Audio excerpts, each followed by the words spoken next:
Hello, my name's Matthew Symonds. I'm Development Manager for Participation at VOSCA, and I'm reporting on the Thriving Neighbourhoods Board meeting that took place on Wednesday the 17th of February.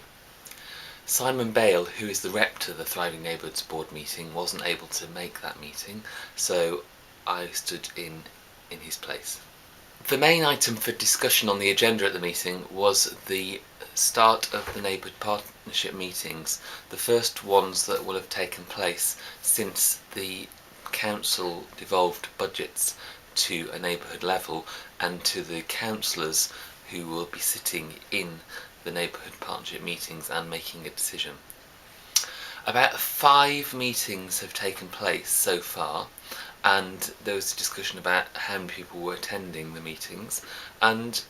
they're relatively small numbers so far, on average between 20 and 30 people at meetings, although there were exceptions where people said about 40 or so had turned up and they were pleased with that for a public meeting. And I emphasised that this is an early stage in the development of neighbourhood partnerships, and it's going to take a long time, and that actually meetings are just one part of that process, and there has to be more work going on outside before and after meetings to engage with more people at a local level, rather than just expecting people to come to a neighbourhood partnership and everything to be decided then. Some of the feedback included the confusion around the bit of the meeting when councillors have to make a decision and nobody else can contribute, and there needs some clarification on that section. There was a lot of discussion about the quantity of paperwork that's been provided by the council for these meetings, which has made it very bureaucratic, and of course if people were getting that late or just turning up at the meeting, how it made it hard to navigate the decisions that were being discussed. So they've promised to make the paperwork lighter at future meetings, so we'll have to keep an eye on that and see whether that turns out to be true. There was some discussion about the timetable for meetings. Currently there's plans for there to be just 4 meetings a year. The amount of work being scheduled for neighbourhood partnership meetings suggests that 4 meetings won't be enough, and it's likely that they're going to become at least 6 meetings a year pretty soon. Highways and road traffic safety measures were on the agenda for the first meetings that have taken place, and there seems to have been quite a robust discussion on those, and only one of the neighbourhood partnerships didn't make a decision on how to spend some or all of that money, and that was Hengrove and Stockwood. And at that meeting they decided that they wanted to have a subgroup to go away and look at some of the proposals in more detail, to go and do some walkabouts on the roads before making a decision, and that seemed to be quite a good idea for local group to take control of the issue and decide how they want to progress it. So that's something that others were interested in as well. I asked whether the issue of who would sit on the neighbourhood partnership steering groups was discussed at any of the meetings that have taken place, and the answer was that it didn't come up at the meetings, but that some of the neighbourhood partnerships have made a decision already that they want to elect their representative to the steering group. That's the case in Westbury-on-Trim, Henleys and Stoke Bishop, and in other areas they're carrying on the steering groups that they already have established for the time being. And there was a general feeling that this sort of decision will work itself out, and we'll see what happens in a few months' time, and that the people who are on the steering groups will have a chance to bed in before they review that.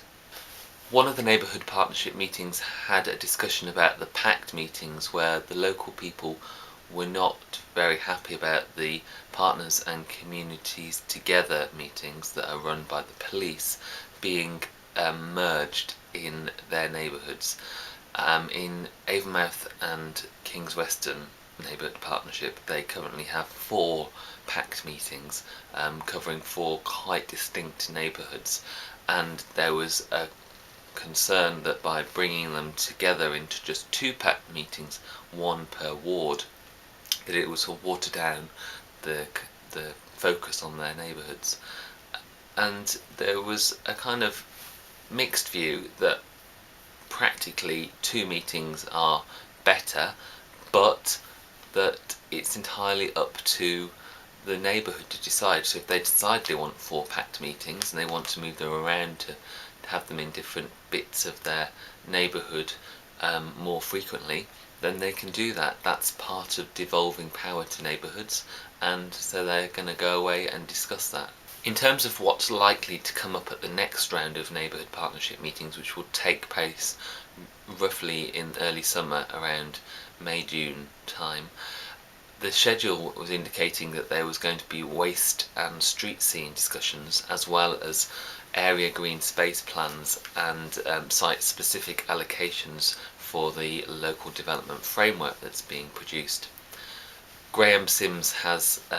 decided apparently that that is going to be too much on the agenda for the next meeting, so it is going to now have just one of those items, which is the green space strategy and its relationship to the site-specific allocations of the local plan. I made the point that it's really important to know the dates of meetings far ahead so people can sort of plan those. So the provisional dates have been put on the Bristol Partnership website on each Neighbourhood Partnership page, and we've put a link from the Vosca Neighbourhood Partnership page to those dates. And I also said that it's important for people to know what the schedule of items coming up at the forthcoming Neighbourhood Partnership meetings will be. So even if there isn't the detail or the paperwork or all the figures available, at least neighbourhoods can then go out and discuss with local groups and use e-forums and gather in views before the Neighbourhood Partnership meeting to make it a much more participatory experience rather than just a decision made by a few people who attend the meetings. Graham Sims agreed to go away and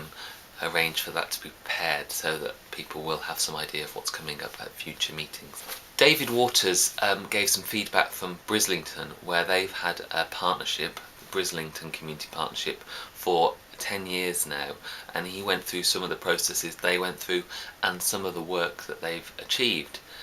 And that emphasised that the development of neighbourhood partnerships is a long-term goal and it will take time. There was talk about a plan that had been established to have a conference reviewing how neighbourhood partnerships were going. So I informed the meeting that I discussed with